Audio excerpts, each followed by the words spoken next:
in obeying the commands of life that God has given you. You obey God, therefore He will forgive you and admit you into paradise. This was the way the Bible taught it. Jesus taught the same thing. And then we get to Paul, and Paul writes a letter to the Galatians.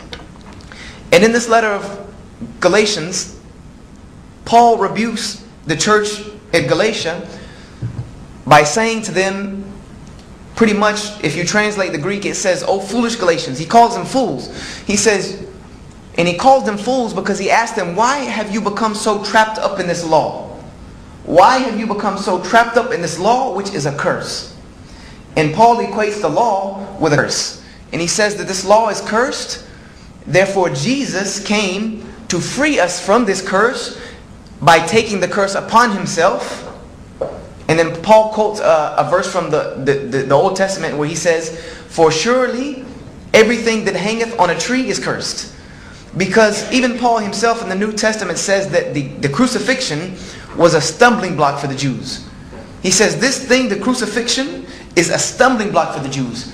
Because the Gentiles would go to the Jews and tell them that the way to salvation is to believe in the crucified Christ. And they would laugh at them because by the law of the Old Testament, anything that goes on a cross, anything that is hung on a tree is cursed by God. So this was the entire reason that when they were taking Jesus to see what to do with Him, that they were continuing to say crucify Him. Because they were saying crucify Him because they were telling them that if you want to discredit Him, if you want to make Him to be not who He says He is, and you want to prove that, then crucify Him. Because if you can crucify Him, He is not the Messiah.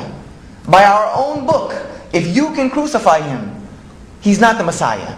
So this was why they said crucify Him. And this, as Muslims, now we know that He was not crucified.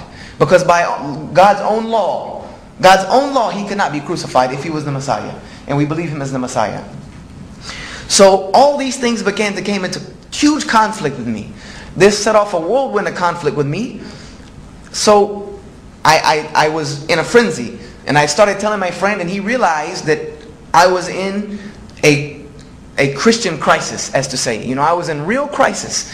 So he took me to back to the scholars at Bob Jones, and he also got me in touch with some Bible scholars at the Moody Institute in Chicago, which is one of the biggest evangelical schools in this country, the Moody Institute, which is where I plan to perhaps do my graduate studies after Bob Jones. And they came together and they had, you know, an intervention, as to say, you know, they tried putting, they began to think, because I started to believe that this book cannot be from God. It cannot be from God because there's too much in it that does not make sense. And then I also started to notice the contradictions of the texts. Started reading the text, I started to realize that not only there are contradictions in what the text says, which there are thousands of them, and for sake of time, there's no need to go through them. If you want to know them, there are many books out there that will show you them. Books written by non-Muslims, to say. Bart Ehrman, go to Barnes & Noble, ask for any book by Bart Ehrman, and there'll be plenty of them. He's the head of religion at UNC Chapel Hill, and also a very good friend of mine. He wrote a book called Misquoting Jesus, Who Changed the Bible and Why? The greatest evidence on Bible textual criticism that I've ever seen. Not only did I notice changes in the text, but changes in the way the language was spoken. Because you can tell in Hebrew when God is speaking, because it is an extremely eloquent speech, a speech that is not like any type of human speech. You can tell the difference. And then you can see when it automatically changes to almost like slang. It changes to like uneducated speech. So, and it goes back and forth, and you can see this. Someone who knows language, they will see this. You can see this. It's like having a person standing up here with a PhD in English speaking and a fourth grader speaking. You can tell which one is which. Even if they were behind the screen and they wrote it on a piece of paper, you would tell which one is which. So, they had a laying of hands session on me and everything to try to get these evil spirits that they said were in me out.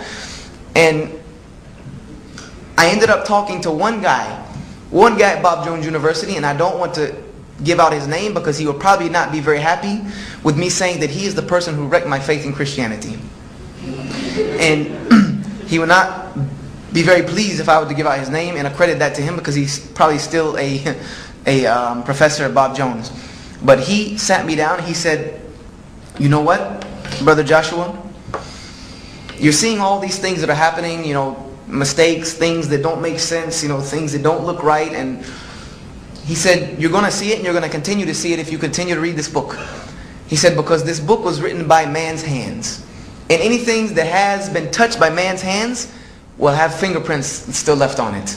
He said, so what happened was, when all these things you see wrong, is that somebody probably just made a mistake.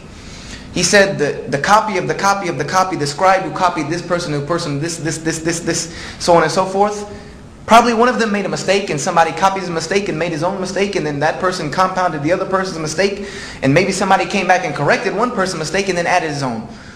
He said, so that's probably what happened, and you have the final product of all of that.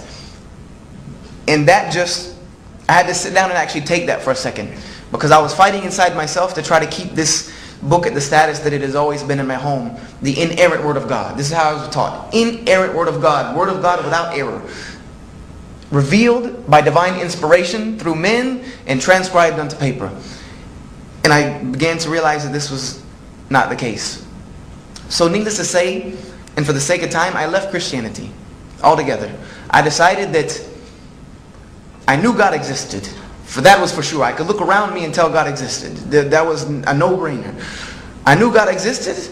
I knew He had a purpose for my life. I knew that there were prophets. I knew all of these people were not remembered so well in history and they did nothing. So I knew there was something behind all of this. I just wanted to find it. So I started studying every religion I could find. I went back to Judaism and studied Judaism, and I found the same thing that Jesus found. That there were parts of Judaism that was too tied up in the law, and they gave no room for spirituality. There was no room for spirituality left, because you just had to follow the law. You step this way, you step this way, you turn left, you turn right, that's it. And then there was other parts of Judaism that was so far gone in spirituality that the law was non-essential. So I knew there had to be a medium. I knew that God's true religion would be balanced, for sure. Because life is balanced. In order for life to exist in harmony, it must be balanced. So I moved on from Judaism. I studied Taoism, Confucianism, Buddhism, Zoroastrianism. I studied every type of ism. Anything that had an ism at the end, I tried to study it. I even studied Bushido, because I'm a martial artist by profession. So I studied Bushido, the code of the samurai, all this other stuff. I even studied Wiccan, all of these different things. I studied all of them. And in every one of them, I would see glimpses of the truth. I would see glimpses. Kind of like a panhandler pandles for gold at a stream and he finds flakes. I would see flakes, but no nuggets. There was nothing. I was not hitting the core, as to say. And I don't want to discredit Islam. I don't want to discredit Islam, because I went to the public library and pulled out a book on Islam. And this book said that Muslims, or it referred to them as Muslims, which for sake of time, I will just let you know is a very derogatory word in Arabic. It means one who oppresses others. Referred to them as Muslims, and it says that Muslims worship a moon god, and they bow their heads 5 times a day to a box in the desert, and they can have as many women as they want, and they're all Arab, and things of this nature. And what else did it say? That they can kill non-Muslims anytime, any place, in any way they wish without scrutiny, and that they would get 70 virgins in heaven and all this other stuff. So needless to say, I made it about 4 chapters in the book. I put the book back. Thank you very much. I took a one of the big fat magic markers and erased Islam off and said, I'm moving on. And I said to myself that if I convert to any other religion, Islam would not be the one, for sure. Thank you very much. I'm done with that one. And so, being 17 years old and having been searching for the truth for about 1.5 years, 2 good years, about 1.5 years, I'll give it good credit, about 1.5 years, really hard searching, I became very frustrated. I became very angry with God.